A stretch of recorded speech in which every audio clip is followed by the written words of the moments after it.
you know, I think that he may be able to hold on to it, but just because David is so loose on these starts, and Skinner was able to run that lap really good, and this is a huge advantage. You guys are going to jump ship. We're coming to what do you think about the 17? Well, I think according to Bobby Kennedy, when I'm listening to him on the radio, the 5 of Mike Skinner has been brake checking David Reutimann on the last couple restarts. The 17 was glad when that caution came off, because Bobby Kennedy, he jumped off the pit box and he ran to a NASCAR official, and NASCAR did relay the message on the radio to Wayne Aughton, but the 17 was none too happy with the 5 truck on the restarts here tonight. And so here we go. Mike Skinner comes to the green flag. We're back underway. David Reutimann, all he has is 3 laps of racing to go to see if he can claim his first ever win in the NASCAR Craftsman Truck Series. It looked like a pretty even restart, but once they got back on the throttle, it looked like Mike Skinner opened up about a truck length and a half on David Reutimann. David gets a good run coming off turn number 2. Got a battle. The 77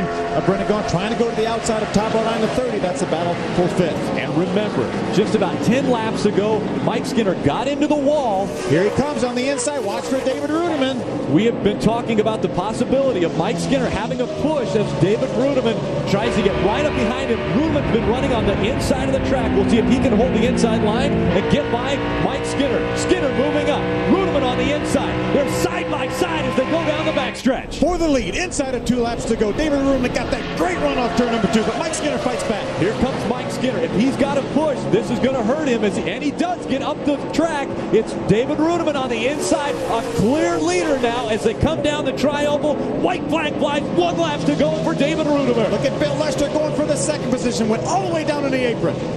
Bill Lester, who spun out early, is moved his way all the way back into 2nd. That's exactly what the 17 needed. Here comes Ted Musgrave on the inside, battling for 2nd. David Reutimann out in front. Bill Lester, they're 3 wide. Here comes Mike Skinner trying to take 2nd back. It's David Reutimann, though, out in front of this one as the battle continues for 2nd. The NTN bearings of David Reutimann will see the checkered flag for the first time in his career. What a terrific race. Look at him racing 3 wide back there for about 4th. They did some swapping there in that last corner now. Skinner, he slid back up in front of those guys. I believe Musgrave got right back around him. What a great job by David Reutimann and his entire NTN bearing team. You don't think they're happy, do you? Well, I'll tell you what. David Reutimann thought that 2 races ago in Memphis, he lost his first ever win by missing a shift on the restart. Now, he's able to work his way by Mike Skinner and claim his first ever win in the NASCAR Craftsman Truck Series in just his 41st start. To the NASCAR Craftsman Truck Series post-race show is presented by Craftsman. An unbelievable show for the thousands of associates for Toyota that were able to witness David Reutimann's first win in the NASCAR Craftsman Truck Series in his Toyota Tundra. Let's go down to Victory Lane in Wendy Venturini. David is all too excited to climb out of his truck. He's been waiting for this exact moment a very long time in David Reutimann's career. DW in Victory Lane to hand him the coveted guitar. You see David Reutimann kissing it with passion. David hey, do you know how to play the guitar, first of all? I have no idea. But maybe I'll learn. Yeah, what an amazing day for you. Did you ever think this moment was ever going to come as DW comes in and gives you a hug? You have to be thrilled. Oh, man, it's amazing. Praise the Lord, I tell you. Thanks. My wife. His wife, Lisa, coming in and giving him a kiss and hug. Congratulations. It's great. Darryl Waltrip gave me a great team here. Jason Overstreet, great pit stops. Toyota Racing Development, great motors. Phenomenal today. I know Skinner had a problem there at the end. He had a good piece, but praise the Lord, we're here, and I'm going to enjoy it. What did you think when you had that flat tire? How scared were you? I thought we were done. I just knew we were done, and the guys kept pumping me up. Like, Jason's like, we're going to be all right, and we were all right. So, man, that's again, thanks Toyota Racing Development, Toyota, NTN Bearings, Rick Thomas, and all you guys that put faith in me to win races for them.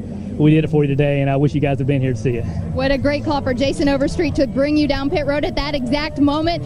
But an even better call might have been Ray Dunlap sending DW out of the booth and down here to Victory Lane. You are here for that exact moment. Well, I've been waiting for this. He's got a Rolex coming. He wins a guitar.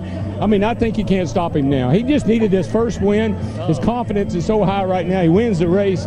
Just thanks to Bobby Kennedy and Jason and all the Darryl Waltrip Motorsport team, the 17 and the 12, and what a great job. I mean, David is just awesome. To turn 3, and look at this car. One of the few cars that literally doesn't have a scratch on it. I'm not trying to drink it as we got 4 laps to go. Vince Welch?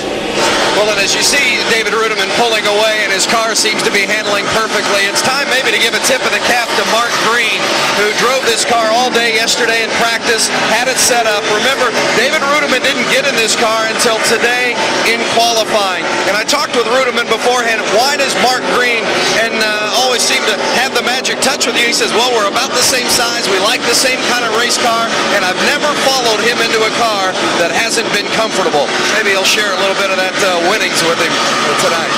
Well, 62 times David Reutimann has climbed behind the wheel of a NASCAR Busch Series car. He has never been the first one to the stripe seeing the checkered flag. This time by, 2 laps remaining, separating him from that first win. And he is driving his brains out right now. Down the back straightaway into turn 3, Randy, a little while ago, brakes on fire, bottoming out. And we have got a spin. Oh, and do you hear the frustration in the voice?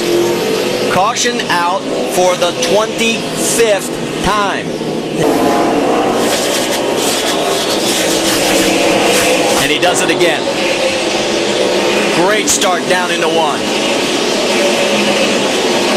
Bliss trying all he can to reel him back in. Reagan's got pressure from behind from Leffler. See Jason Leffler on the bumper. The 6 car got him sideways, got him in heat. That let him get on the outside like he's doing now. Off of turn 4, 2 laps to go. And this time the white flag. 1 lap remaining here at Memphis. What started out as a 250-lap affair has turned into a day-long marathon. And we've got a spin at Landon Castle. They'll go to the finish. This one will end as here he comes to the checkered flag. You got it, D-Root. You're the man, baby. David Reutimann winning for the first time. Did Carl make up any spots in that? Carl was caught in the spin. He spun too, was avoiding the wreck. Stop that, boys. Guys, I'm not sure if he spun or not, but he was involved in that altercation too, Carl was, with Landon Castle. So it looks unofficially that Carl had dropped all the way to 25th position. Thank you, guys. Good job. No question, the 2 best cars on the long haul is Casey Kane in this 9. We mentioned also Brian 3140 in that 83. You may see a little few raindrops on the lens here, because that's what is being reported outside turn number 1. There's a little bit of rain.